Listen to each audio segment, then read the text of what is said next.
Nabanggit niyo na po yung decentralization na dapat hindi po Mhm. yan option. Sabi niyo ito dapat gawin na talaga. Can you explain further, paano po ba mapapaganda nitong decentralization, yung education system sa bansa natin?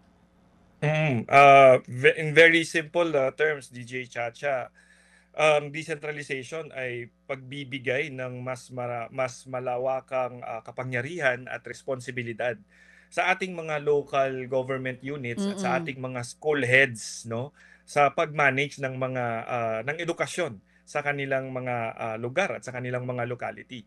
Kung Oo. titingnan po kasi natin, napakalaking bürokrasiya ang DepEd, no? At we have to admit it, sa sobrang laki ng DepEd as a bureaucracy, maraming nagfo-fall through the cracks. So bakit hindi po natin i-empower ang ating mga local government units at yung mismong mga paaralan sa lokalidad para sila po yung mag-manage ng day-to-day and then also yung learning outcomes sa kanilang eskwelahan.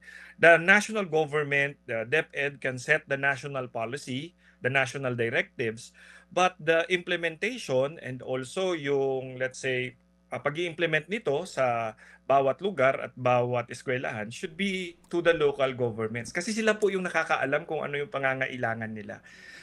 Hindi po pwede na parang one size fits all approach po yung nangyayari.